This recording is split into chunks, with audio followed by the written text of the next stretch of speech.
25 तारीख को जब हम मिले थे तो मैंने आपको यीशु मसीह के जन्म के विषय कुछ बातें बताई और उनके जन्म के विषय सबसे महत्वपूर्ण बात जो दूतों ने अनाउंस की वो क्या थी? आज तुम्हारे लिए उद्धारकर्ता दाऊद के नगर में उद्धारकर्ता जन्मा है, जो कौन है? मसीह है और प्रभु है। और मैंने आपको ये बताया था वचनों से कि किस प्रकार से हमारा उद्धार तब होता है जब हम यीशु को अपना प्रभु मानते हैं। यह हो नहीं सकता कि यीशु हमारा प्रभु नहीं लेकिन उद्धारकर्ता होगा। यह असंभव बात है, क्योंकि यीशु हमारा उद्धारकर्ता तब बनता है जब वो हमारा पहले प्रभु बनता है। और इसके विषय मैंने आपको काफी सारी चीजें बताई, हालांकि ऑल्दो समय कम था और मैं सारी चीजें बता नहीं सका, लेकिन इसके विषय में सोच रहा हूं मैं कुछ चीजें आपको लिखित रूप में दूं ताकि आप इस पर मनन कर सके कि उद्धार क्या होता है। हम सब जानते हैं कि हम उद्धार पाए हुए या काफी साल से मसीही लोग हैं, लेकिन फिर भी ये बातें कई बार हमें फिर से समझानी जरूरी पड़ती है। रोमन्स चैप्टर 10 वर्स 9 हमने क्या पढ़ा था? रोमकरास 10 और 9 पढ़िए, यहीं से शुरू कर लेते भाई। कि यदि तो अपने मुंह से यीशु को प्रभु जानकर अंगीकार करे और अपने मन में विश्वास करे कि परमेश्वर ने उसे मरे हुओं में से जिलाया, तो तू निश्चय उद्धार पाएगा। यदि तो अपने मुंह से अंगीकार करे कि यीशु प्रभु है, और उसके विषय मैंने एटलीस्ट कुछ हद तक आपको काफी डिटेल में समझाया कि यीशु को प्रभु कहना मतलब क्या और क्यों पब्लिकली अंगीकार करना जरूरी था, क्योंकि आप ये डिक्लेयर करते हो कि यीशु मेरा प्रभु है, ही इज माय मास्टर। और इसका कॉन्टेक्स्ट मैंने आपको समझाया। फर्स्ट सेंचुरी में किसी को भी प्रभु कहना मतलब आप उसके क्या बन जाते हो? उसके गुलाम बन जाते हो, आपकी पूरी जिंदगी उसकी हो जाती है। और इस प्रकार का जो सरेंडर लाइफ होता है ये हमें उद्धार दिलाता है। और इसे और थोड़ा सा बेहतर समझने के लिए कई बार हम इन चीज़ों को जो उद्धार से रिलेटेड चीज़ है, जब इसके बारे में बात करते हैं हम काफ़ी टेक्निकल हो जाते हैं। वचनों से हमें चीज़ें समझाने में कई बार मैं अपने आप को जब सोचता हूँ वचनों में हम इतनी गहराई में जा सकते हैं कि ये बातें बिल्कुल ऊपर की बात, ऊंची बातें लगती हैं। मैं हमेशा कोशिश करता हूँ कि उन ऊंची बातों को हम अपने प्रैक्टिकल जीवन में कैसे लागू करें और कैसे समझाएं। और ऐसी कुछ कोशिश आज मैं करना चाहूंगा इसी के एक पहलू पर बात करके। आज मेरे संदेश का शीर्षक होगा, आप दो धनियों की सेवा नहीं कर सकते। You can not serve two masters. बहुत ही फेमस स्टेटमेंट है यीशु मसीह का, लेकिन इसके पहले इजराइल में एक बहुत बड़ा नबी आया था जिसने ऐसी कुछ बात कही। आपको पता है कौन है वो? एलिय्याह। उसने क्या कहा था? जब इजराइल के लोग यहोवा को छोड़ के बाल देवता की उपासना कर रहे थे, लेकिन कैसे कर रहे थे? ऐसे नहीं कि उन्होंने यहोवा को टोटली छोड़ दिया था। ये बहुत बड़ी प्रॉब्लम होती है। वो लोग ये समझ रहे थे कि वो यहोवा के भी दास है और बाल के भी दास है। वो यहोवा के भी भक्त है और बाल के भी भक्त है। इसीलिए एलिय्याह को आके ये कहना पड़ा कि तुम कब तक दो विचारों में लटके रहोगे। ऐसी प्रकार का सिंक्रेटिज्म कि दोनों चीजें हमारे जीवन में हो सकती है, ये सिर्फ पुराने समय की बात नहीं है। आज कई विश्वासी ये विचारधारा रखते हैं कि हमारा एक पैर दुनिया में हो सकता है, एक पैर प्रभु में हो सकता है और फिर भी हम सुरक्षित रहेंगे। और कई बार ऐसे संदेश बड़े सख्त होते हैं। मैं प्रार्थना करता हूं कि प्रभु उसके प्रेम को उधेल दे, क्योंकि जब मैं ऐसी बातों के विषय बात करता हूं कई बार ऐसे लग सकता है कि ये बड़ा सख्त है, लेकिन ये सख्त नहीं। अगर आपको ये समझ में आए कि पाप कितनी भयानक चीज है, इसके साथ हम खेल नहीं सकते। यीशु मसीह हमें किससे बचाने आया? अगर यीशु मसीह को हमें बचाने के लिए वो कीमत चुकानी पड़ी जो हम जानते हैं कि उसको क्रूस पर कितनी बेरहमी से मारा गया, एक निर्दोष निष्पाप व्यक्ति को, जो कोई व्यक्ति नहीं था, वो परमेश्वर का पुत्र इस दुनिया में आया और वो एक इंसान बनकर, वो काफी नहीं था मतलब हमारे लिए जरा सोचिए, परमेश्वर का पुत्र जब इंसान बना, वो अपने आप में कितनी बड़ी बात थी।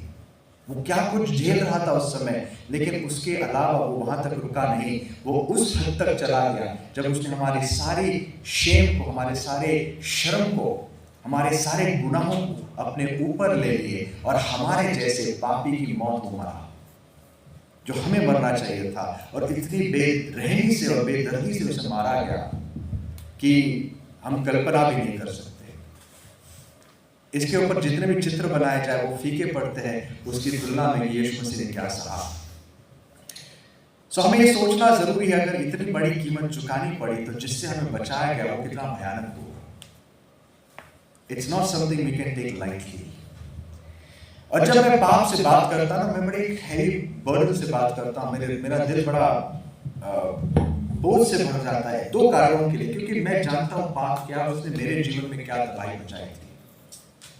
और दूसरी, आज मैं एक परिवार को रेस करता हूँ, मैं जानता हूँ मेरे बच्चे जब उनको देखता हूँ, मेरे जीवन का सबसे बड़ा बोझ यही है कि खुदावन आज इन्हें तो बचा ले।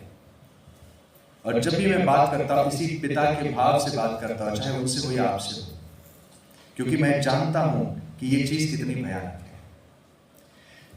यीशु मसीह जब हमें बुलाता है, मैंने आपको कहा हम पहले से गुलाम थे। हम ऐसा कोई नहीं कि हर एक इंसान स्वतंत्र होता है। जब हम जन्म लिए तब से हम गुलाम हैं।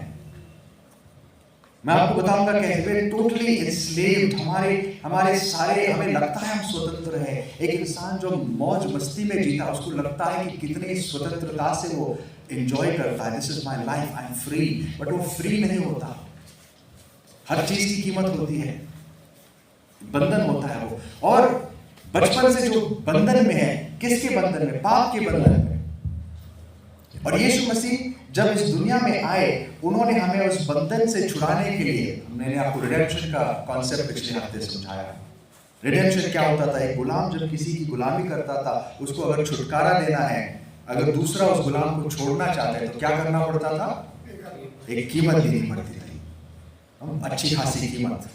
और हमें छुटकारे देने के लिए हमारे छुटकारे की कीमत क्या थी? यीशु का लहू था।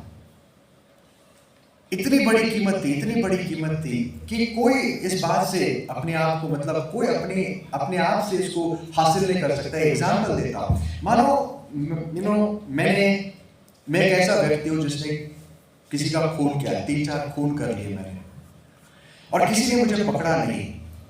और पकड़ने के बाद, या मतलब खून करने के बाद 4-5 साल तक मैं बिल्कुल छुपा हुआ लेकिन बहुत अच्छा जीवन जिया, कि मैंने किसी का खून उसके बाद किया नहीं, अच्छे से एक शांत जीवन में जी रहा हूं। 5 साल के बाद मुझे पकड़ा जाता है, और जब जज के सामने खड़ा किया जाता है, क्या मैं ये कह सकता हूं, जज देखो खून तो मैंने किया था, वही तो पकड़ा गया, लेकिन उसके बाद 5 साल तक मैंने कोई गुनाह नहीं किया। I should be free. क्या ये तर्क चलेगा उस कोर्ट में? चलेगा? अगर मैं कहूं कि मैंने उस 5 साल में बहुत दान धर्म किए, बहुत लोगों को, गरीबों को खिलाया, ये किया, और वो जज को बोलो, जज आई हैव डन दिस, अभी वो गुनाह माफ हो जाएंगे, क्या जज मानेगा? नहीं। जो आपके इतिहास में है वो है, उसकी कीमत चुकानी पड़ेगी। और उस जज के पास कोई कितना भी अच्छा जज क्यों ना, अगर वो न्यायाधीश जस्ट है, तो वो क्या करेगा? कहेगा भाई तूने जितने भी अच्छे काम किए, वेल डन, ये तो तेरा कर्तव्य था, दिस इज नथिंग ग्रेट। किसी का खून नहीं करना ये कोई ऑनर नहीं है, ये आपकी जिम्मेदारी है। आपको सजा होगी, और सजा से कौन छुटकारा देगा? जरा अपने इतिहास में देखो कितने सारे पाप है जिसके तुलना में आप चाहे जितने अच्छे काम करो, सालों साल जितने अच्छे काम करो, उन पापों की भरपाई कोई नहीं कर सकता सिवाय एक। वो कौन है? यीशु मसीह। और उन पापों की भरपाई करने के लिए उसने जो कीमत चुकाई ना, वो किसी इंसान से कभी नहीं हो सकती, ना किसी स्वर्गदूत से हो सकी। इसके लिए खुद परमेश्वर को इंसान बन के दुनिया में आना पड़ा, वचन देहधारी हुआ, और उसने हम जैसे पापियों का रूप लेकर, एक शरीर लेकर, हम जैसे पापियों के उद्धार के लिए अपना लहू बहाया। इसलिए बाइबल कहता है उस लहू की कीमत जानो। क्योंकि उस लहू की कीमत अगर अब तुम समझोगे तो तुम्हें यह भी समझ में आएगा कि पाप कितना भयानक है, उसके लिए क्या कीमत चुकाई गई है। यीशु मसीह हमें छुटकारा देने आया। किससे छुटकारा? पाप से। दोस्तों, पाप की क्षमा एक बहुत बहुत बड़ी बात है। बहुत लोग नरक से छुटकारा पाना चाहते हैं। And honestly I don't mind, मतलब किसी को भी बुरा नहीं लगेगा नरक से छुटकारा। We all want to be safe from hell, don't we? है कि नहीं? हम सबको नरक से छुटकारा पाना है। लेकिन इसका क्या फायदा कि आज हम पापों की क्षमा पाए, नरक से हमें बचाया जाए, सजा खत्म हो गई, लेकिन पाप करने की वृत्ति अगर हमारे अंदर से चली नहीं गई तो कल क्या होगा? वो सजा फिर से हमें होगी। क्या होगा? अगर मैंने समझो किसी का खून कर दिया और मुझे क्षमा भी मिली, लेकिन खून करने की जो वृत्ति है, एक इंस्टिंक्ट मेरे अंदर है, सीरियल किलर्स के अंदर होता है ना, पागल जैसे होते हैं, अचानक से किसी का खून, वो इंस्टिंक्ट अगर चला नहीं गया तो कल क्या होगा? फिर से किसी की हत्या करेगा और फिर से वही सजा शुरू होगी। तो जरूरी क्या है? पापों की क्षमा से बढ़कर क्या है? पापों की क्षमा से बढ़कर है पापों से छुटकारा, पापी स्वभाव से छुटकारा, उस गुलामी से छुटकारा। यीशु मसीह ने कहा, यूहन्ना के 8 अध्याय 34 वचन में, जॉन चैप्टर 8 वर्स 34 पढ़िए। जॉन 8:34। यीशु ने उनको उत्तर दिया, मैं तुमसे सच सच कहता हूँ कि जो कोई पाप करता है वह पाप का दास है। जो कोई पाप करता है वो पाप का दास है। No one is free. हर एक व्यक्ति बंधन में है, हर एक व्यक्ति। तो यीशु मसीह जब हमें बुलाता है, जब वो कहता है तुम मेरे गुलाम बनो, वो इसलिए नहीं कि वो हम पर रोब जमाना चाहता है। He wants to lord it over us कि हाँ मैं तुम्हारा बॉस हूँ। नहीं, वो दास है जो हमें, जैसे एक एग्जाम्पल दूंगा, जब स्लेवरी यूएस में बहुत ज्यादा हो चुकी थी, बहुत ज्यादा, मतलब इतनी खतरनाक थी कि लोगों को बिल्कुल बुरी तरीके से उनके ऊपर अत्याचार होता था। उस समय ऐसे कुछ लोग थे कि इन दासों को उनको दया आती थी और वो अपनी संपत्ति बेच कर एक एक दास खरीद लेते थे और खरीद के उन्हें फ्री कर देते थे। जा तो इस जगह जा, उसको पढ़ा से लिखा कर उनको फ्री करके अच्छे इंसान बना देते थे। ये अपने आप में बहुत नोबल काम था।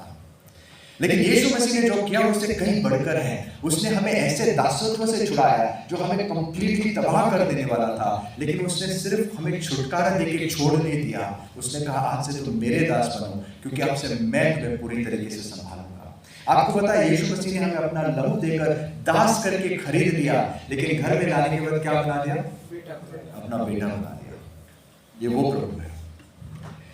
मैं कल बता रहा था, हमारे प्रभु के बीच में जो रिश्ता है ना, वो मल्टी फैसेटेड है। वो इतना गहरा है कि कोई एक इंसानी रिश्ता उसको दर्शा नहीं सकता। इसके लिए प्रभु अनेक इंसानी रिश्तों को लेकर उदाहरण देते हैं। फॉर एग्जाम्पल, जब प्रभु हमें ये बताना चाहता है कि हमारे उसके अंदर जो हैसियत क्या है, वो पिता और बच्चों का उदाहरण देता है कि हमारा स्टेटस क्या है, हम उसके बच्चे हैं, ये हमारा अधिकार है। लेकिन जब वो ये दर्शाना चाहता है कि हमारी जिम्मेदारियां क्या है, वो मास्टर एंड स्लेव का उदाहरण देता है कि वो प्रभु है और गुलाम। और तो हम बच्चे हैं, लेकिन हमारी जिम्मेदारियां क्या है?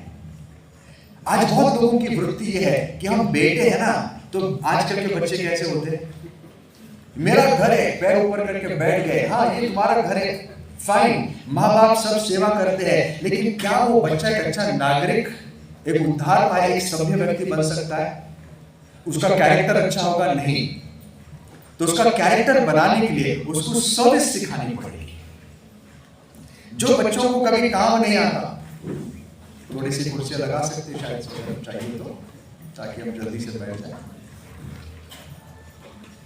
यहाँ पर एक सीट है, अगर किसको प्रेफरेंशियल सीट चाहिए तो हमारे बीच कोई पास्टर है तो आगे आ सकते। आइए, ठीक है, बैठ जाए। तो मैं कहा था, हाँ, अगर घर के, देखो मैं देख रहा जितने लोग सुन रहे हैं, मैं खुद भूल जाता, लेकिन आप नहीं बोलना चाहिए। अगर घर में बच्चों को काम नहीं आता तो वो बच्चे रहेंगे लेकिन बिगड़े हुए हो जाए, है कि नहीं? एक अच्छे माँ बाप क्या करते हैं? अपने बच्चों को काम भी सिखाते हैं। और कई बार जब मैं ये प्रचार करता हूँ, मैं अपने आप को कटघरे में खड़ा करता हूँ, अपने आप को दोष देता हूँ। आई हैव टू रिफ्लेक्ट, मुझे खुद इंट्रोस्पेक्ट करना पड़ता है कि इसमें मैं कितना सही हूँ या गलत। परमेश्वर सिद्ध पिता है, वो हमें पूरी तरीके से उद्धार देना चाहता है। उसके उद्धार का स्टैंडर्ड क्या होता है? वो हमें से हर एक व्यक्ति को यीशु जैसा बनाना चाहता है। Full stop, in one sentence अगर मैं आपको बताऊं परमेश्वर का उद्देश्य क्या है, वो हम सबको क्या बनाना चाहता है? यीशु के जैसा बनाना चाहता है। He wants to make us like Jesus। और अगर हम यीशु के जैसे बन गए उस दिन हमारा पूरा उद्धार हो जाएगा।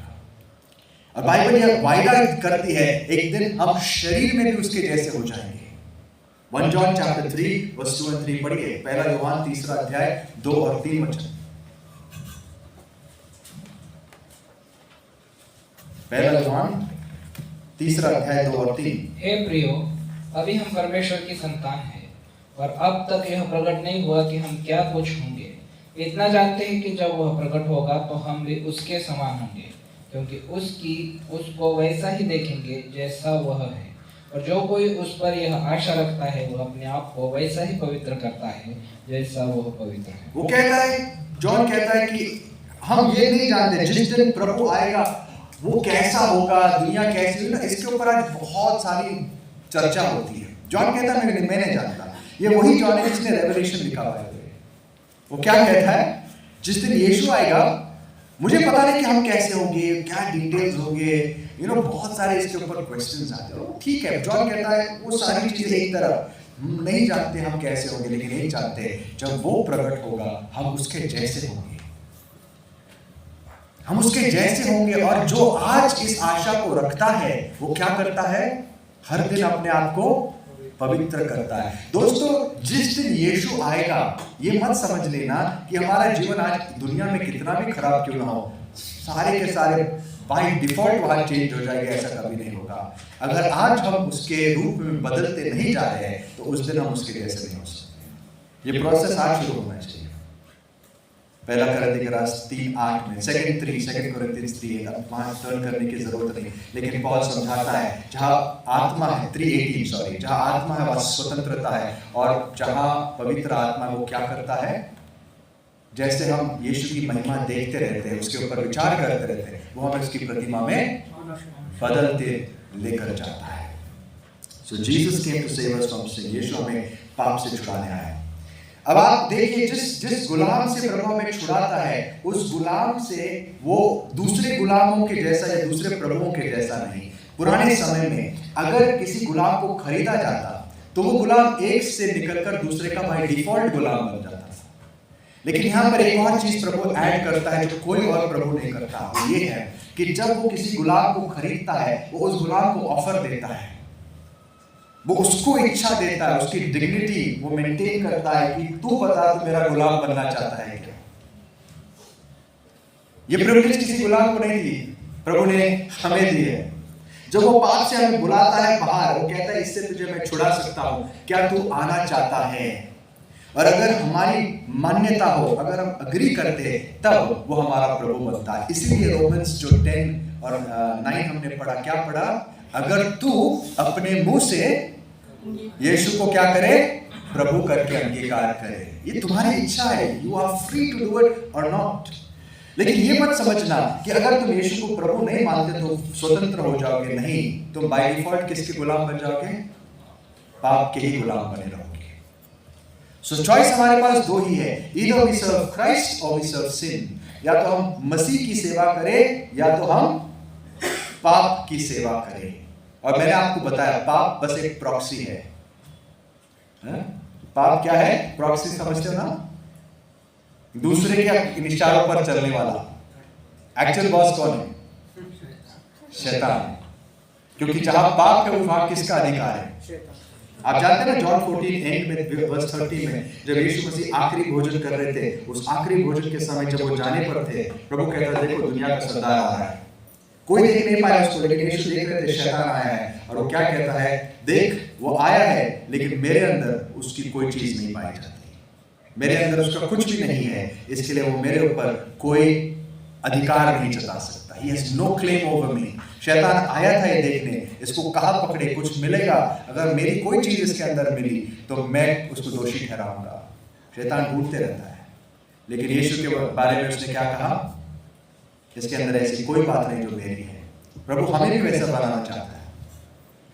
सो इसीलिए हम देखते हैं एक इंसान जब पाप का गुलाम बनता है वो शैतान के बंधन में रहता है, लेकिन ये जरूरी नहीं यीशु हमें उससे छुड़ाता है। मुझे एक बात बताइए आगे संदेश में जाने से पहले, कितने लोग आज इस बात की गंभीरता समझते हैं? Do you understand the seriousness of sin? मैं ये नहीं चाहता, मैं ये नहीं कहता कि आप पाप से जय पाए हो या नहीं, या आप कितने आज प्रोग्रेस कर चुके हो, ये सारी बातें अपने समय में प्रभु आपके जीवन में करेगा। लेकिन एक सवाल आपसे मैं पूछना चाहता हूँ, क्या इस बात को गंभीरता से लेते हो कि पाप, किसी भी प्रकार का पाप हमारे लिए मृत्यु का दंड है? It is horrible. जैसे किसी को पता लगता है उसको कैंसर हुआ है, तो क्या होती है उसके मन में, क्या बातें आती है, क्या आना चाहिए? हाँ? डर आता है ना, चिंता होती है। तो अगर एक इंसान को पता है कि मेरे अंदर पाप है, वो पाप मुझ पर राज्य कर रहा है, तो हमें कैसी, हमारी सोच कैसी होनी चाहिए? वी शुड बी वरीड, हमें चिंता होनी चाहिए। और इसी बात का एहसास मैं प्रार्थना करता हूँ पवित्र आत्मा हम सबको दिलाए। अगर आज हमारे अंदर किसी भी प्रकार का पाप राज्य करता है, ये इंपॉर्टेंट बात है। मैं आपको इन दोनों में एक फर्क समझाऊंगा, लेकिन आइए आज के संदेश में जाते हैं। रोमन्स चैप्टर 6, रोम का 6:11 से 14 तक हम पढ़ेंगे, और उसके बाद इसके ऊपर मैं थोड़ी बात करूंगा। रोम का 6:11 से लेकर 14। ऐसे ही तुम भी अपने आप को पाप के लिए तो मरा, परंतु परमेश्वर के लिए मसीह यीशु में जीवित समझो। इसलिए पाप तुम्हारे मरणहार शरीर में राज्य न करे कि तुम उसकी लालसाओं के अधीन रहो, और न अपने अंगों को अधर्म के हथियार होने के लिए पाप को सौंपो, पर अपने आप को मरे हुए में से जी उठा हुआ जानकर परमेश्वर को सौंपो, और अपने अंगों को धर्म के हथियार होने के लिए परमेश्वर को सौंपो। और तुम पर पाप की प्रभुता न होगी, क्योंकि तुम व्यवस्था के अधीन नहीं वरन अनुग्रह के अधीन हो। अब इस पूरे पैसेज में अगर आपने गिना, आपने गौर किया होगा कितने बार ये शब्द सौंपो, हाँ सौंपो है ना, सौंपो का मतलब क्या है? सरेंडर करो, सरेंडर करो। ये क्या दर्शाता है? This indicates our free will. प्रभु कितनी बार हमें ये चॉइस देता है कि ऑल्दो मैंने तुझे खरीदा है, मैं इंतजार करूंगा और मैं तुझे ऑप्शन देता हूं, do you want to surrender? तो मेरे अधीन होना चाहता है कि नहीं? दोस्तों एक बात याद रखना, यीशु मसीह के खरीदे जाने के बाद भी अगर इंसान चाहे कि नहीं मेरा पुराना स्वामी बेहतर है, तो वो जा सकता है कि नहीं जा सकता? हाँ या ना?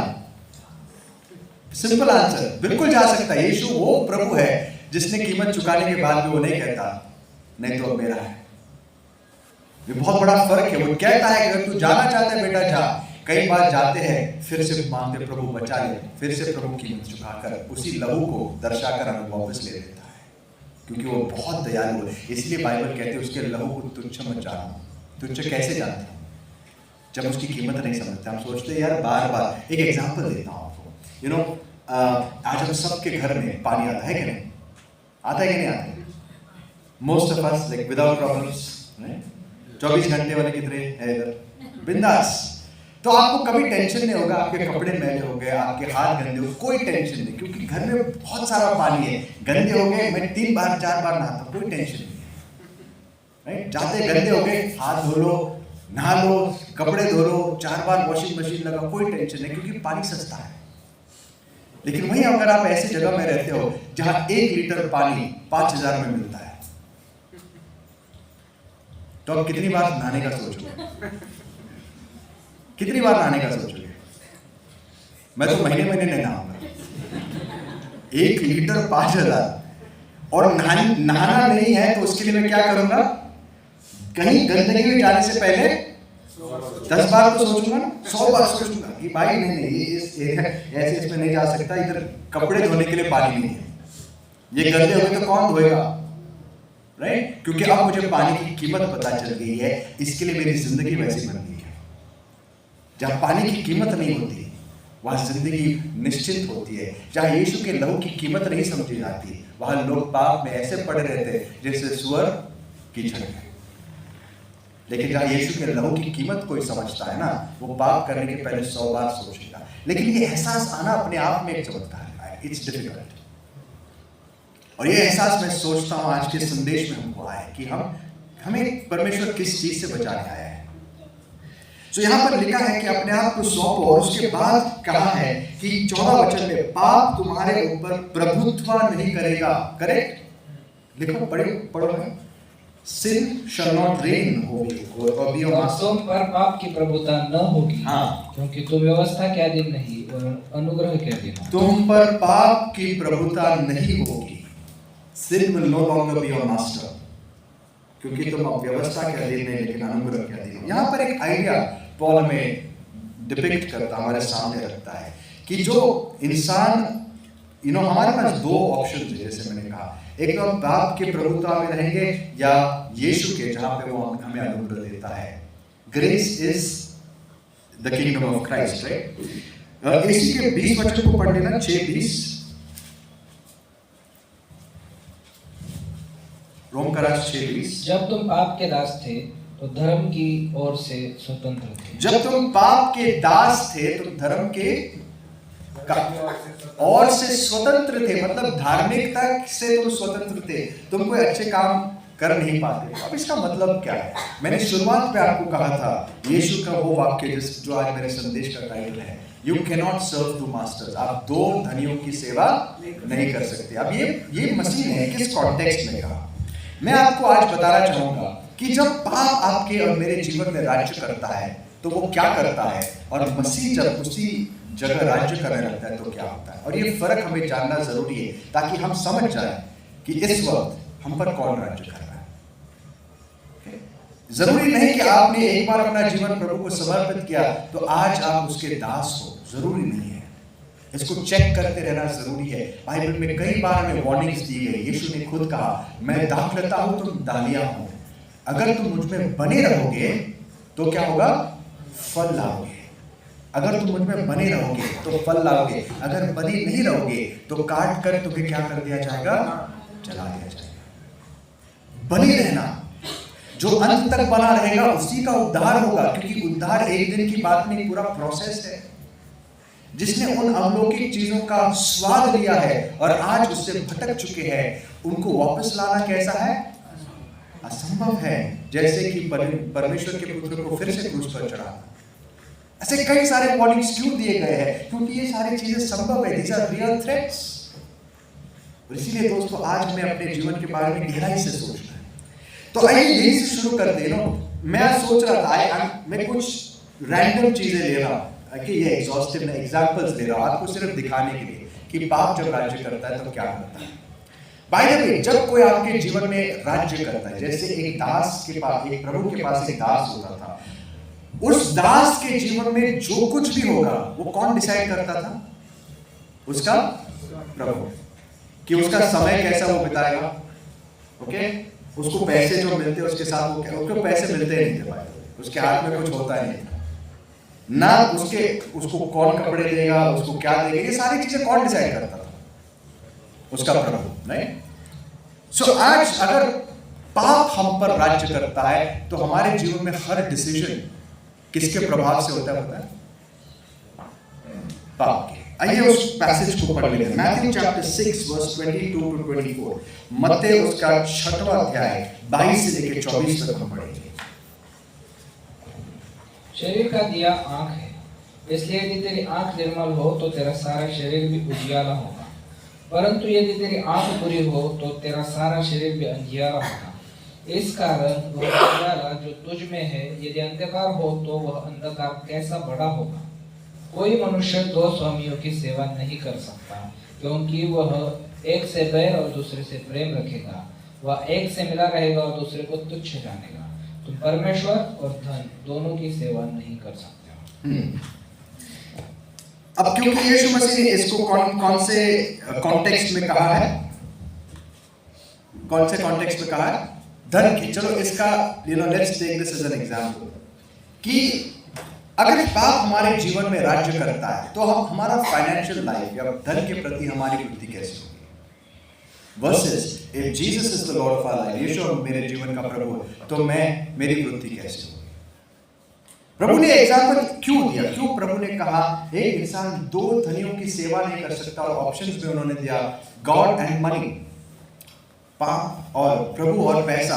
पैसा यहां पर एक एग्जाम्पल दे दोस्तों, पैसे के को रिप्लेस आप किसी भी चीज से कर सकते हैं, ओके? लेकिन पैसा इसलिए क्योंकि one of the most greatest या सबसे बड़ा थ्रेट जो है वो वेल्थ होता है। मैं बताऊंगा क्यों।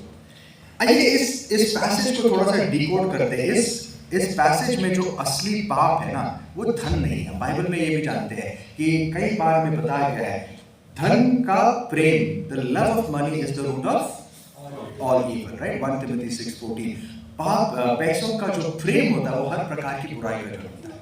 पैसा अपने आप में न्यूट्रल है। जब वही पैसा जॉर्ज म्यूलर के हाथ में था, लाखों अनाथों को, हजारों अनाथों को एक नई जिंदगी मिल गई। वही पैसा जब एक स्वार्थी इंसान के हाथ में लग जाता है, वो अपने आप को और कईयों को तबाह करता है, खास करके अपने आप को तबाह करता है। Same money, right? तो पाप वहां पर यीशु मसीह इस संदर्भ में क्या बता रहे हैं? पता है शुरू कैसे होता है? The I is the lamp of the body. आंख क्या है? शरीर का दिया है। और अगर तुम्हारी आंख अच्छी होगी तो शरीर अच्छा होगा, और तुम्हारी आंख बुरी होगी तो पूरे शरीर में अंधकार होगा। अभी अच्छी और बुरी आंख का मतलब क्या है? कि इंसान को अगर चश्मा लग गया तो प्रॉब्लम होगी, दिखाई नहीं देता। What does it mean by good I and a bad I? मैंने समझाया था। देखते कितने लोगों को याद है? तिमोथी भाई को याद है, किसी और को याद है? आपको पता है बाइबल समझने के लिए कई बार बाइबल की भाषा जाननी, कॉन्टेक्स्ट जानना जरूरी है। अब ये बुरी आंख, पता है ये हिब्रू भाषा में उस समय के काल में खास करके बुरी आंख अक्सर लोभ के विषय कहा जाता था। इसका एक एग्जांपल मैं बाइबल से आपको दूंगा। आइए हम जाते हैं प्रोवर्ब्स, नीति वचन, उसका 28 अध्याय और 22 वचन पढ़िए। लोभी जन धन प्राप्त करने में उतावली करता है और नहीं जानता कि वह घटी में पड़ेगा। लोभी जन, ये जो लोभी जन है ना, सही ट्रांसलेशन है, लेकिन इसका हिब्रू जो फ्रेज है पता है क्या है? जिसकी बुरी आंख वाला, एक लिटरली बुरी आंख वाला। अब ट्रांसलेटर्स को ये पता था कि बुरी आंख वाला मतलब लोभी, तो उन्होंने ट्रांसलेट कैसे किया? लोभी। लेकिन अगर आपको लिटरल ट्रांसलेशन जाना, आप लेक्सिकन में जाके चेक कर सकते हैं, वो लिखा हुआ है बुरी आंख वाला व्यक्ति क्या करता है? धन इकट्ठा करने में उतावली होता है, उतावली करता है। सो बुरी आंख, evil eye. it's written there. Which translation are you using? The King James? This is American Standard. Okay, read that. So it says, a man with an evil eye hastens after wealth. Correct. So this is a more literalistic translation. ये बिल्कुल वैसा translate किया जैसा लिखा है। एक व्यक्ति जिसकी आंख बुरी है वो क्या करता है? धन इकट्ठा करने में उतावली होता है। तो अभी आपको समझ में आया होगा, बाइबल से भी बताया, हिब्रू लैंग्वेज का एक बहुत फेमस वाक्य है, बुरी आंख मतलब लोभ। अब अगर किसी के जीवन में लोभ होगा तो उसका पूरा जीवन अंधकार से भरा हुआ रहेगा। एंड लोभ is one of the many since. ये बहुत पापों में एक पाप है। मैं बस पाप पे एक सैंपल दे रहा हूं आपको कि क्या कर सकता है पाप, और इससे अगर हम छुटकारा न पाए तो हमारी जिंदगी में क्या होगा? लोभ हमारी पूरी जिंदगी, एक पाप काफी है। अभी कई लोग इस बात से खुश होते हैं कि आपको पता है मैं पहले व्यभिचारी था, आज व्यभिचार नहीं करता। Very good. लेकिन क्या व्यभिचार एकमात्र पाप है? ये ओके है कि कल मैं व्यभिचारी था और आज नहीं करता, लेकिन आज बहुत गुस्से वाला हूं, किसी की हत्या कर सकता हूं। Am I more justified? नहीं। आपको पता है विश्वासी का उद्देश्य क्या होता है? प्रभु मेरे जीवन से हर पाप की जो क्या कहते हैं छाया भी मेरे अंदर से मिटनी चाहिए। ये मेरी प्रार्थना होनी चाहिए। This should be my prayer. अब ये एक दिन में नहीं होगा, लेकिन क्या ये हमारे जीवन का मकसद है? अगर आज इस मकसद को हम यहाँ से लेकर जाए, आई थिंक आज के संदेश को हम सफलता से सुन चुके हैं। देन आई थिंक इसका ऑब्जेक्टिव हमने मीट किया कि आज परमेश्वर हमें ये बात का एहसास दिलाए कि हर प्रकार का पाप कितना भयानक है। ये सिर्फ एक एग्जाम्पल है, लोभ। अगर किसी के अंदर लोभ है तो उसकी पूरी आंख क्या है? पूरी जिंदगी क्या है? अंधकार से भरी हुई है। और इस कॉन्टेक्स्ट में प्रभु कहता है वर्स 24 में, no one can serve two masters, कोई भी दो धनियों की सेवा नहीं कर सकता। तो लिटरली अगर आप देखो यहाँ पर दो ऑप्शन है, पाप और प्रभु, लोभ और प्रभु। अगर आपके जीवन में लोभ राज्य करता है तो क्या होगा? आपका पूरा समय कैसे बिताया जाएगा? कौन आपके समय को कंट्रोल करेगा? हाँ? पैसा। आप यही सोचोगे कि मुझे और पैसा कैसे बनाऊं मैं, और इसके लिए मैं और क्या करूं, इसके लिए और क्या करूं, और आपकी पूरी जिंदगी, आपका समय कौन खा जाएगा? पैसा। आपके मूड को कौन कंट्रोल करेगा? आपकी खुशी और आपके गम को कौन कंट्रोल करेगा? पैसा। जिस दिन पैसा आया, दास खुश हुआ। जिस दिन अच्छी मालिक से अच्छा रिवॉर्ड मिला, खुश हुआ। जिस दिन पैसा चला गया, दुख हुआ। दोस्तों ये क्या दर्शाता है? Who is your Lord? यहां पर आपके ऊपर कौन राज्य कर रहा है? पॉल कहता है पाप को तुम्हारे जिंदगी में राज्य करने मत देना। मैं एक एग्जांपल दे रहा हूं today, this is not everything. हर पाप यही करता है, आपके एटीट्यूड्स को, जैसे कि आपको कैसे पता कि आप सच में किसकी सेवा लोभी हो या नहीं। फॉर एग्जांपल, जब पैसा आपके लिए सब कुछ बनता है ना, आपका जीवन का मकसद बन जाता है, मैं जितना हो सके बढ़ लूं। आपके पास जितना भी होगा हमेशा कम पड़ेगा। आप सोचोगे और कैसे मिलेगा, क्योंकि आप एनस्लेव्ड हो चुके, यू नॉट फ्री।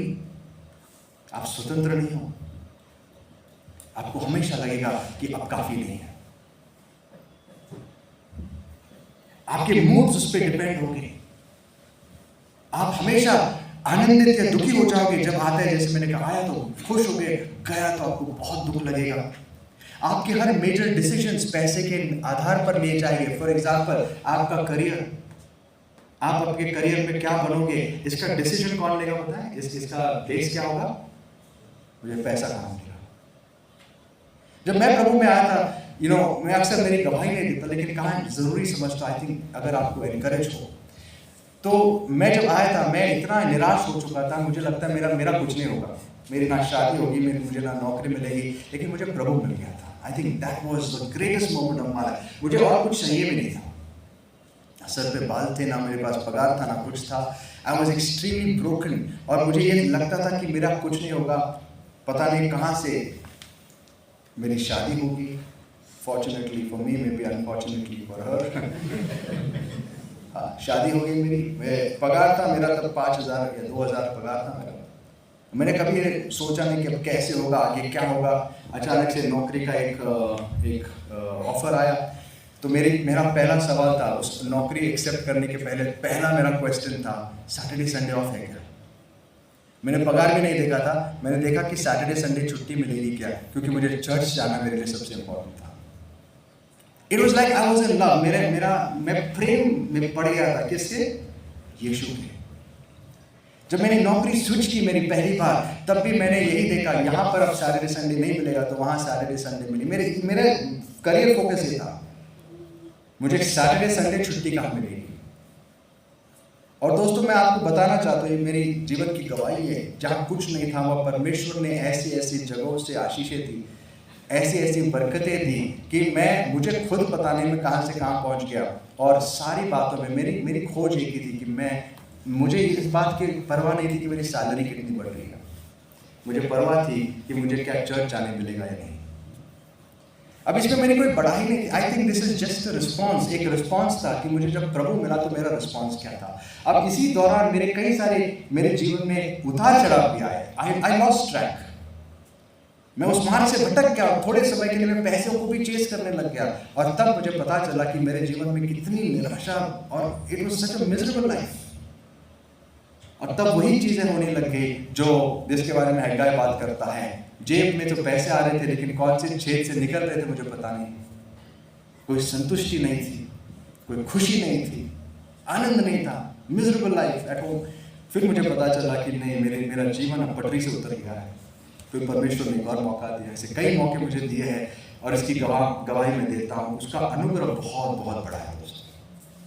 कि अगर हम उसके मार्गों में से भटक भी जाए वो हमें वापस लाना चाहता है। लेकिन क्या हमारी इच्छा है, जब वो हमें मौका देता है, क्या हम आना चाहते हैं, या हम उस दास के जैसे कहते हैं जिसने अपने कान क्या कर लिए हैं? आपको पता ना कोई कॉन्सेप्ट था पुराने नियम में, क्या कॉन्सेप्ट था कि एक दास अगर किसी की दासत्व में रहे, उसको बहुत अच्छा लगता वहां रहना, तो उसको क्या करना पड़ता था? स्वतंत्र के साल में भी, ईयर ऑफ जुबली में भी उसको क्या करना पड़ता था? बाहर आके सबके सामने कहता था, सबके सामने आज से मैं ऐलान करता हूं, I don't want to be free, मैं फ्री नहीं होना चाहता, मेरा स्वामी बहुत अच्छा है, मैं इसकी सेवा करूंगा। और उसको पब्लिकली अपना कान पियर्स करके बहुत बड़ा सा एक तार डालना पड़ता था, ये दिखाने के लिए कि वो कौन है? गुलाम है। So and then it came to a point कि खुदावन एक से बढ़कर एक, फिर मेरे जीवन में एक निर्णय आया, it was a very difficult time, मुझे चुनना पड़ा क्योंकि काफी सारी ऐसी सिचुएशंस आई, I had to decide to leave my job. फिर मैंने कहा ठीक है, अगर इस चीज में प्रभु की सेवकाई में मुझे दिक्कत हो गई, आई डोंट माइंड। और आपको मैं बताना चाहता हूँ, उस दिन से ज्यादा मैं आज अपने आप को आशीषित पाता हूँ, क्योंकि मुझे ये पता है कि खुदावन वो है जिसके जैसा स्वामी हमें को कभी कहा नहीं मिलेगा। It is worth serving Jesus. यीशु की सेवा करना दोस्तों ये दुनिया की सबसे बड़ा आशीष और प्रिविलेज है। It is extremely wonderful. So ये जब आप पाप की सेवकाई करते हो तो आपको कंट्रोल पाप करेगा, लेकिन जब आप यीशु की सेवकाई करते हो आप कैसे बन जाते हो पता है? फिलिप का रास 4:12-13 पढ़िए। फिलिप का रास 4:12-13 एक ऐसे इंसान की गवाही जो हमारे लिए बहुत बड़ा आदर्श है।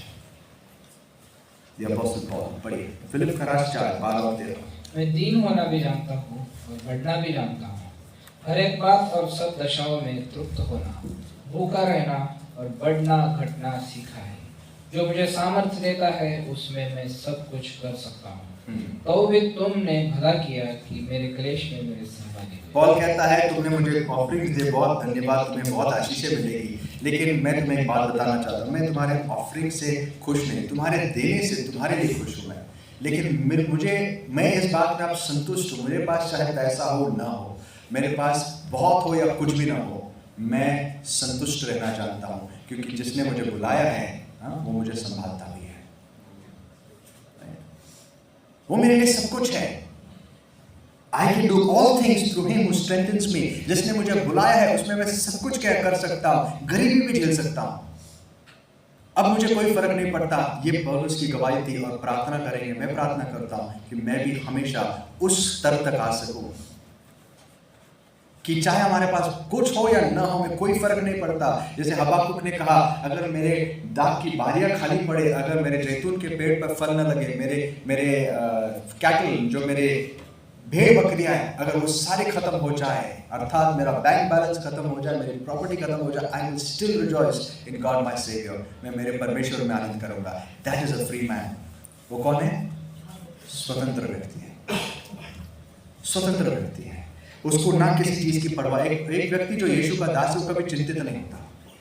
एक व्यक्ति जो पाप का गुलाम होता है वो हमेशा चिंतित रहता है। He is always under stress कि मेरा स्वामी संभालेगा या नहीं, आज रहेगा कि नहीं रहेगा। जो यीशु की गुलामी करता है वो हमेशा स्वतंत्र होता है, उसको कभी किसी चीज की चिंता नहीं होती है, क्योंकि यीशु ने क्या कहा? उन पक्षियों को देखो, वो ना काटते ना बोते हैं, लेकिन उनका स्वर्गीय पिता उन्हें संभालता है। उनमें से एक भी उसकी जानकारी के बिना नहीं चलता। उनकी पूरी जिंदगी उसके हाथ में कंट्रोल है। तो क्या वो तुम्हें नहीं संभालेगा? जो यीशु के दास है वो निश्चित रहते हैं, वो जानते हैं उन्हें कौन संभालता है। That's one example. ऐसे बहुत सारे एग्जांपल्स मैं दे सकता हूँ, कि हम जब हमें कोई चीज कंट्रोल करते, कोई पाप हमें कंट्रोल करता है, तो हमारे जिंदगी में सारी चीजें, हमारे फाइनेंशियल डिसीजन से लेकर हमारे कपड़ों तक वो पाप कंट्रोल करता है। एक एग्जांपल मैं आपको देता हूँ। कई बार हम कपड़ों के विषय बात करते हैं, एंड इट्स अंडरस्टेटेड। हमें लगता है कपड़े प्रभु बाहर का रूप नहीं देखता। अक्सर आपने सुना होगा ना, the lord sees the heart. प्रभु क्या देखता है? बाहरी नहीं, रूप नहीं, लेकिन हृदय देखता है। इस बात को बहुत गलत तरीके से इंटरप्रेट किया जाता है। जरूर है प्रभु बाहरी रूप नहीं देखता, लेकिन कई बार बाहरी रूप वो दर्शाता है जो अंदर है क्या नहीं? मैं मेरे बच्चों के साथ जब बात करता हूँ, it is very very difficult. मैं और इसी बोझ के साथ बात करता हूँ, मैं जानता हूँ कितनी बड़ी बैटल है। वे बच्चे जो है कॉलेज में जाते हैं, बच्चे बड़े हो रहे हैं, दुनिया का प्रभाव मैं देखता हूँ, and I try to reason with them. मुश्किल होता है क्योंकि मैं जानता हूँ दुनिया का प्रभाव कितना खतरनाक है कि नहीं? आप लोगों ने कभी इसको एक्सपीरियंस किया है? नहीं? सारे बहुत पवित्र संत जन हमारे बीच में बैठे हैं ना, दुनिया से कोई मोह माया कुछ नहीं है, सारे छुटकारा पाके बैठे हुए हैं कि नहीं? दुनिया इतनी प्रभावशाली है कि हम में से कोई उस पर छूट नहीं सकता। मैं एग्जांपल देता हूँ, मैं जब बात करता हूँ बोलता हूँ, जब दुनिया में तुम देखते हो उन लड़कियों को खास करके, जब ये ऐसे कपड़े पहनते हैं जैसे उनको एक्चुअली शर्म आनी चाहिए, राइट? लेकिन वो नहीं, वो उनको शर्म नहीं आती, बड़े खुशी से पहनते हैं। क्यों पहनते हैं? Why do they wear these clothes? बड़े रिवीलिंग से कपड़े क्यों पहनते हैं? बहुत गहरा क्वेश्चन है, सोच के बताइए। इतनी सोचने की जरूरत नहीं है। क्यों? Accepted? Well, there are two basic reasons. One, उनमें से कई लड़कियां जो है अपने शरीर को प्रदर्शित करके लड़कों को आकर्षित करना चाहती हैं। The lust in them dictates the clothes they wear, है कि नहीं? उनके अंदर क्या है? लस्ट है। वो क्या डिक्टेट करता है कि हम किस प्रकार के कपड़े पहने, क्योंकि वो लस्ट उन्हें कहता है इस लस्ट को बढ़ावा देने के लिए तुम्हें और थोड़े से और छोटे कपड़े पहनने पड़ेंगे। इधर इट्स लस्ट और सेकंड इट्स प्राइड। उन पर राज्य कौन कर रहा है? घमंड, कि मुझे लोगों ने देखना चाहिए, लोगों ने देखना चाहिए, राइट? और कई बार हम अच्छे कपड़े इसलिए पहनते हैं या लोग जनरली इसके लिए पहनते हैं ताकि लोग हमें देखें और हमारी तारीफ करें। अदरवाइज कपड़ों का मकसद क्या है? कपड़ों का मकसद क्या है? हमारी नग्नता को ढांकना। लेकिन कई बार हम इन कपड़ों को क्या करते हैं? क्यों हम अच्छे कपड़े पहनना चाहते हैं? Why do we want to show it? क्योंकि हमारे अंदर जो प्राइड है वो ये डिक्टेट करता है हमें कि अगर तू ऐसा पहनेगा, तुम ऐसे दिखोगी तो दुनिया तुम्हारी तारीफ करेगी। इस तारीफ की लालसा में हम और बेहतर दिखना चाहते हैं, और बेहतर दिखना चाहते हैं। मुझे बताइए, आपको आपके ऊपर कौन राज्य कर रहा है? और यही चीज, ये एक एग्जाम्पल, मैं एक रैंडम एग्जाम्पल्स ले रहा हूं, ऐसे एग्जाम्पल्स जो हमारे डेली लाइफ से जुड़े हुए हैं। It's as simple as that. We have to identify कि हमारे ऊपर राज्य कौन कर रहा है, क्योंकि जो आपके ऊपर राज्य करता है वो आपको मोटिवेट करता है, आपके लाइफ को डिक्टेट करता है कि आप समय कैसे बिताओगे, आप कौन से कपड़े पहनोगे, आप किस प्रकार का एंटरटेनमेंट देखोगे। That dictates everything. अब मैं जब ये बात करता हूँ, sometimes बड़े इंटरेस्टिंग बातचीत होती है। कभी-कभी लड़कियों के ऐसे विचार हो सकते हैं कि हमें अच्छा भी दिखना है क्योंकि लाइफ पार्टनर भी मिलना चाहिए, है कि नहीं? है ना? बच्चों के मैं हमेशा कहता हूँ, जो लड़का आपकी सुंदरता देख के आपसे शादी करेगा, वैसे नालायक से कभी जिंदगी में शादी मत करना। सच में बोल रहा हूँ, जो आपकी सुंदरता को ही देखकर शादी करेगा वो लड़का किसी काम का नहीं।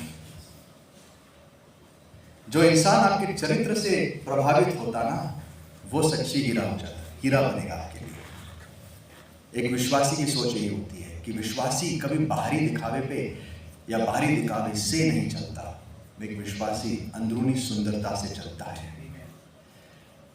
अगर यीशु हमारा प्रभु है, क्या वो डिक्टेट करता है किस प्रकार के कपड़े पहने? करता है या नहीं करता? उसने साफ बताया है। एग्जैक्टली, पढ़िए पहला तिमोथी 2:9 से 10 पढ़िए। पहला तिमोथी उसका दूसरा अध्याय 9 से 10।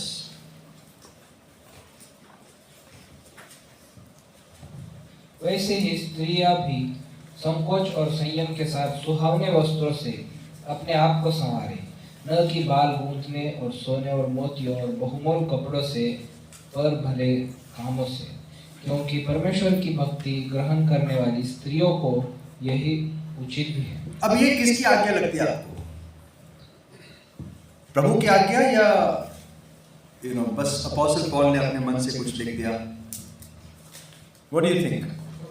प्रभु की आज्ञा। प्रभु की आज्ञा। जब जब प्रभु ने apostles पर फूंका, कहा आज से तुम जो बांधोगे वो स्वर्ग में बांध दिया जाएगा। इट्स एन अथॉरिटेटिव स्टेटमेंट कि प्रभु ने जो apostles को आज्ञा दी है वो उसकी आज्ञा है हमारे लिए। ओके, क्या कहता है वो? I don't want the women to dress, I want the women, sorry, देखो एक शब्द कितना गड़बड़ हो सकता है। I also want the women to dress modestly with decency and propriety।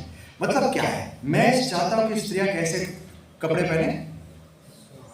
सुहावने। यार ये अलग सा शब्द है, सुहावना तो कुछ भी हो सकता है ना, सभ्य। इंग्लिश में लिखा है वन मॉडेस्ट, दूसरा डिसेंट। ओके, मॉडेस्ट का मतलब क्या है? मॉडेस्ट अक्सर इसको कंफ्यूज करते लोग। मॉडेस्ट मतलब सादा, जो शोबाजी जो होता है ना, महंगे। मॉडेस्टी मतलब क्या होता है? एक होता है अमीरी, एक होता है मॉडेस्टी, उस कॉन्टेक्स्ट में, right? One more. Yes. It says modestly and discreetly. Discreetly, okay, that's decently here, so we'll come to that.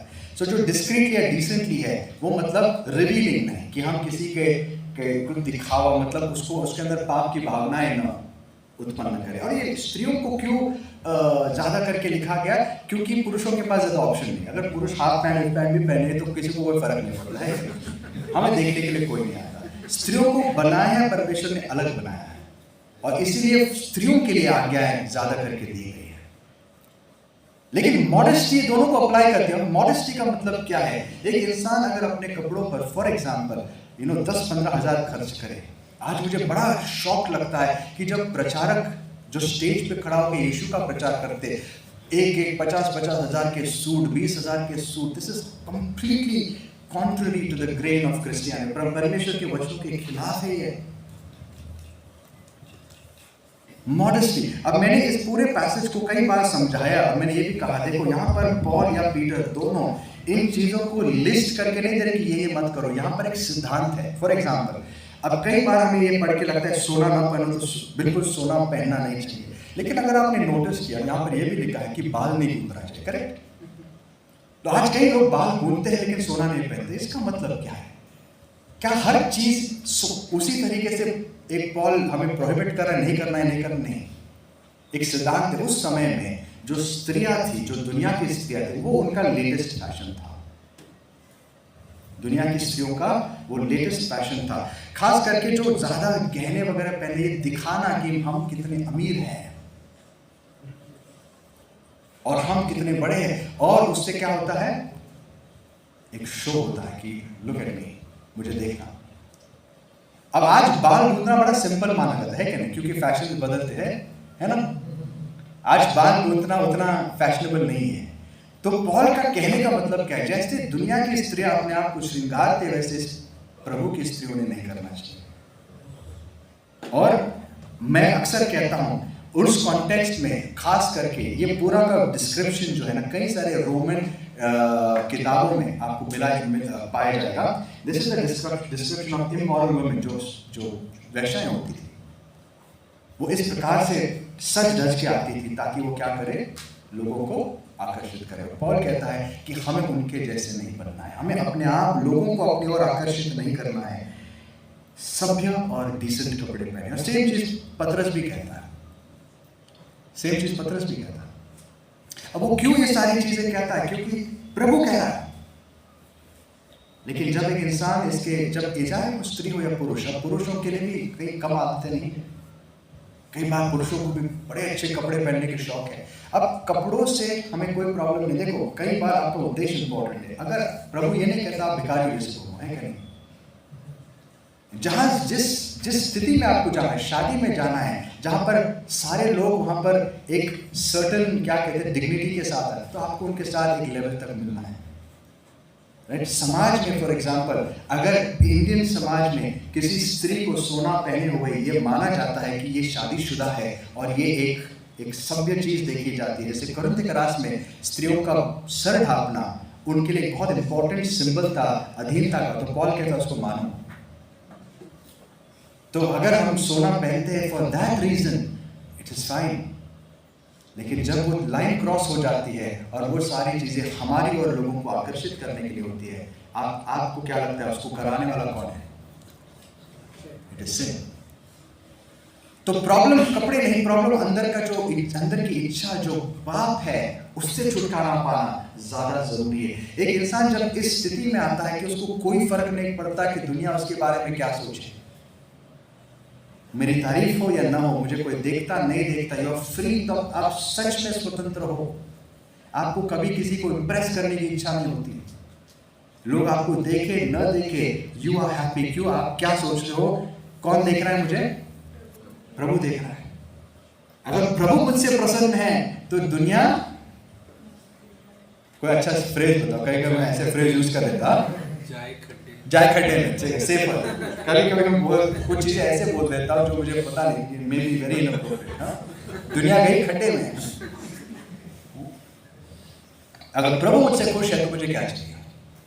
लेकिन प्रभु अगर मेरा प्रभु नहीं है तो मैं किसको खुश करना चाहूंगी या चाहूंगा? दुनिया को। दुनिया मुझे चलाएगी, वो मेरा पाप मेरे अंदर मुझे चलाएगा। समय बहुत हो चुका है, गो ऑन में ऐसे कई सारी चीजें हैं जो अगर आप ऑब्जर्व करो कि जब पाप हमें चलाता है, हम उसके दास बन जाते हैं, तो हमारे जीवन में हर चीज वो कंट्रोल करने लगता है। हमारे एंटरटेनमेंट से लेके हमारा समय सारा वो कंट्रोल करता है। लेकिन जिसने इस चीज से छुटकारा पाया, वो पॉल जैसे कहता है, गलती का राष्ट्र 6:14, Here's a man who is delivered from sin। देखो उसकी गवाही क्या, गलती का राष्ट्र 6:14 पढ़िए। ऐसा न हो कि मैं और किसी बात का घमंड करूं, केवल हमारे प्रभु यीशु मसीह के क्रूस का, जिसके द्वारा संसार मेरी दृष्टि में और मैं संसार की दृष्टि में क्रूस पर चढ़ाया गया। मैं क्रूस पर घमंड करता हूं, उस क्रूस के द्वारा जिसके द्वारा मैं दुनिया के लिए और दुनिया मेरे लिए क्रूस पर चढ़ाया गया। I am dead to the world. दोस्तों, इसको कहते हैं ट्रू सैल्वेशन, ट्रू फ्रीडम। सच्ची फ्रीडम क्या है? सच्चा छुटकारा क्या है? जब इंसान ये कह सकता है, मैं दुनिया के लिए मर चुका, I am dead to the world. दुनिया की कोई चीज मुझ पर प्रभुत्व नहीं कर सकती। You get that? प्रभुत्व, दैट्स इंपॉर्टेंट। मैं संदेश खत्म करने पर प्रभुत्व आखिरी चीज मैं कहूंगा। एक विश्वासी कभी भी पाप उसके ऊपर प्रभुत्व नहीं करेगा, लेकिन कई बार वो पाप में गिर जरूर सकता है। दोनों में बहुत बड़ा फर्क है। मैं ये नहीं कह रहा हूं एक विश्वासी सिद्ध हो जाता है, वो हमारा लक्ष्य है। एक दिन हमें सिद्ध बनना है और उस लक्ष्य की ओर हमें बढ़ते रहना है। हमारी गवाही ये होनी चाहिए कि कल के मुकाबले आज मैं ज्यादा यीशु के जैसे बन रहा हूं, पाप से मैं ज्यादा छुटकारा पा रहा हूं। There are many sinful desires that have left me। मैंने एक दानवों को मेरे जीवन में मार दिया है। एटलीस्ट कल के मुकाबले आज एक और मर गया है। उस दिशा में हम जाने चाहिए, लेकिन कभी रुकना मत। इस बात से खुश मत होना कि कल मैंने ये हासिल किया, आज मैं सब कुछ पा लिया। नहीं, आज भी मेरे जीवन में मैं इतनी चीजें देखता हूँ, उन एटीट्यूड्स को देखता हूँ जो बिल्कुल सही नहीं है। कहता प्रभु मुझे इससे छुटकारा है, दिस इज नॉट राइट। अगर मेरा मूड खराब होता है, ऐसे तो प्रभु ये होना नहीं चाहिए कि जो विश्वासी जिसने प्रभु को जाना, उसका मूड कभी चेंज नहीं होता। He's always happy in the Lord। बाहर से परेशानी होगी जरूर। तो इसका सॉल्यूशन क्या, या इसका एक उदाहरण मैं आपको दूं। एक विश्वासी का जीवन कैसे होता है? पाप में वो गिर जरूर सकता है। जैसे जेम्स चैप्टर 3 वर्स 1 and 2 पढ़िए भाई। याकूब उसका 3 अध्याय 1 और 2। आई होप मेमोरी से। मेरे भाइयों, तुम में से बहुत उपदेशक न बने, क्योंकि जानते हो कि हम उपदेशक और भी दोषी ठहरेंगे, इसलिए कि हम सब बहुत बार चूक जाते हैं। हम सब बहुत बार ओके, ये कौन कह रहा है? जेम्स द ग्रेट अपोस्टल क्या कह रहा है? चूक जाते हैं। हिंदी में, इंग्लिश में लिखा है we all stumble, right brother? We all stumble in many ways. हम बहुत बार, स्टम्बल के लिए बेहतर शब्द क्या होगा? ठोकर खाते हैं, ठोकर लड़खड़ाते हैं। अब एक विश्वासी का चाल मैं आपको समझाऊं। देखो, आज मैं बहुत अच्छी तरीके से चल सकता हूं, इट्स नॉट अ सरप्राइज, आप भी चलते हैं क्या?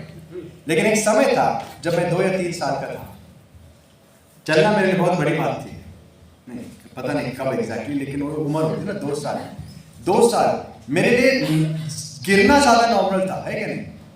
उठा ही गिरा, फिर मुझे पकड़ना पड़ता था, फिर थोड़ा 2-3 कदम गिर गया, राइट? वो मेरी नॉर्मल चाल थी उस समय। आज अगर मैं वैसे गिरते रहूंगा तो परेशानी की बात है क्या नहीं? I will be concern. यहाँ चलते चलते ठोकर गिर गया, अरे क्या हो गया? उठ गया, वहां जाके गिर गया, अरे बाप रे, राइट? ऐसा हो गया तो मतलब कोई ना कोई बड़ी भयानक बीमारी है, राइट? कोई हंसेगा नहीं, बच्चा गिर गया, अरे वाह मेरा ना लाडला प्यारा सा बच्चा गिर रहा है, कोई बात नहीं है। बड़ा इंसान गिरने लग गया तो हाँ, एक तो नशे में है या तो कोई बाकी गड़बड़ है कि नहीं, कोई नॉर्मली नहीं लेता उसको।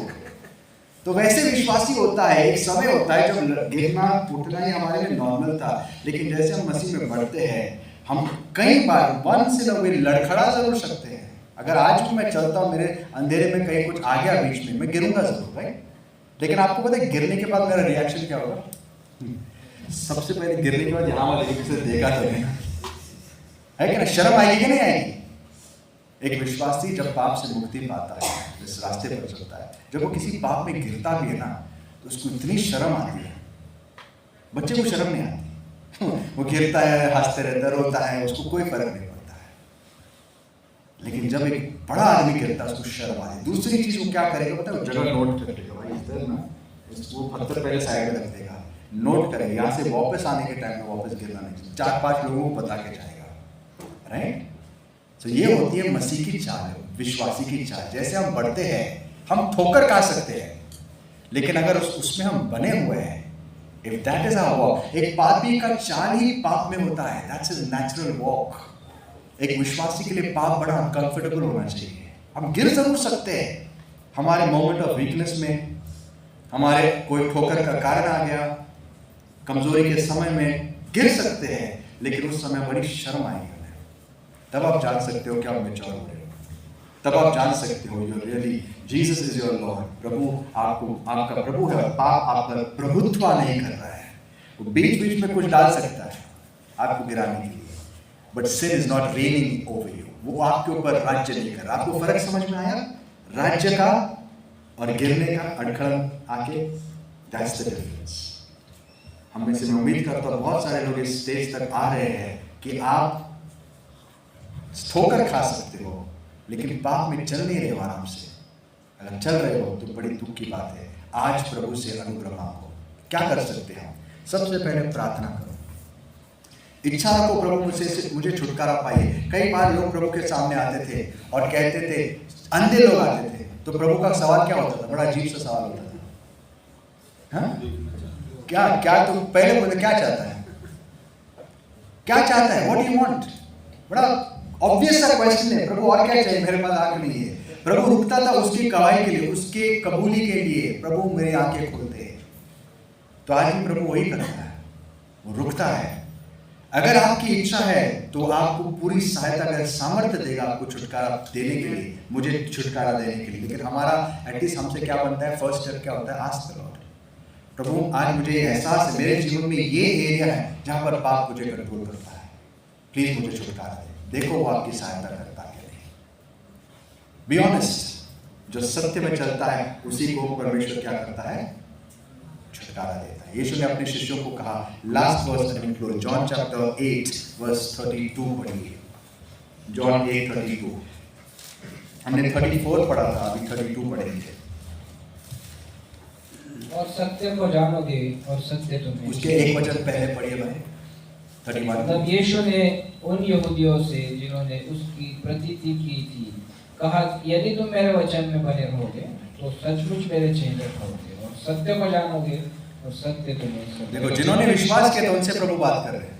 क्या कहते हैं? विश्वास की अच्छा, अगर तुम मेरे वचनों में बने रहोगे, आज जितना पता चला उसके ऊपर कुछ करोगे, तो तुम्हें आगे क्या होगा? धीरे धीरे सत्य पता चलेगा और सत्य तुम्हें आजाद कर देगा। The truth will set you free. Small steps of obedience। आज जो प्रभु बोलता है उसके विषय कुछ करो। कल और सत्य प्रकट होगा, परसों प्रभु और स्वतंत्रता देगा। आइए हम प्रार्थना करेंगे, अपने पैरों पर खड़े हो जाएंगे। Let's stand to our feet, pray। प्रार्थना करेंगे खुदावन की आज जो हमने सुना उसके ऊपर हम विचार करें, उसके ऊपर हम सोचें, इन बातों के विषय हम सोचें।